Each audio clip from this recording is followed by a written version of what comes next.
નાગપુરમાં અટલ બિહારી વાજપેયીની 100મી જન્મજયંતિ પર નીતિન ગડકરીએ ભાષણ આપ્યું। નાગપુરમાં આયોજિત એક કાર્યક્રમમાં કેન્દ્રીય માર્ગ પરિવહન અને રાજમાર્ગ મંત્રી નીતિન ગડકરીએ ભૂતપૂર્વ પ્રધાનમંત્રી અટલ બિહારી વાજપેયીની 100મી જન્મજયંતિ નિમિત્તે ભાવપૂર્ણ ભાષણ આપ્યું। આ કાર્યક્રમ વાજપેયી એક માન્ય રાજનેતા અને દ્રષ્ટા નેતાની વારસાને સન્માન આપવા માટે આયોજિત કરવામાં આવ્યો હતો। ગડકરીએ તેમના ભાષણમાં ભારતના વિકાસમાં વાજપેયીની વિશાળ યોગદાન અને રાષ્ટ્રના આધુનિક રાજકીય પરિપ્રેક્ષ્યના આકાર આપવાના તેમના ભૂમિકા પર પ્રકાશ પાડ્યો। તેમણે વાજપેયીની નેતૃત્વની પ્રશંસા કરી જે પેઢીઓ સુધી ભારતીયોને પ્રેરણા આપતું રહ્યું છે।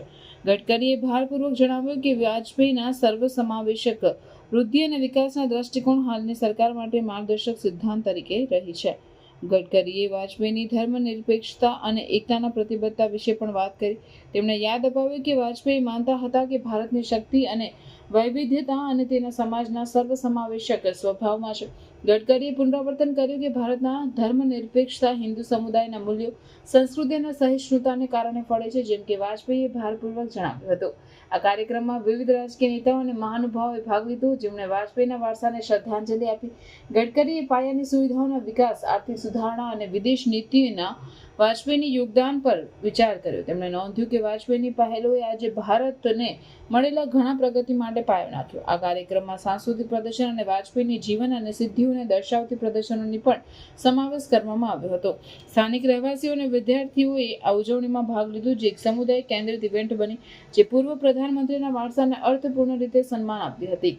નાગપુરમાં આયોજિત કાર્યક્રમમાં નીતિન ગડકરીનું ભાષણ અટલ બિહારી વાજપેયીની 100મી જન્મજયંતિ પર યોગ્ય શ્રદ્ધાંજલિ હતી।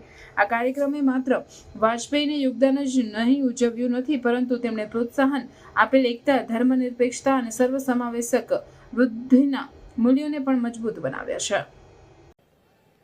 सत्कार या शब्दाबद्दल मला खूप चीड आहे,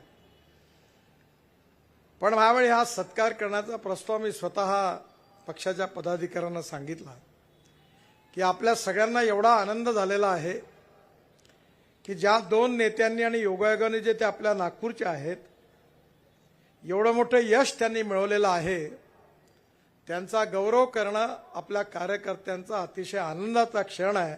आणि म्हणून अशा एका मोठ्या भव्य कार्यक्रमाचं आयोजन आपण केलं पाहिजे। आणि आज त्या कार्यक्रमाकरता आपण तिथी जी निवडली ती अटलजींच्या जन्मशताब्दीचं हे वर्ष आपण निवडलं।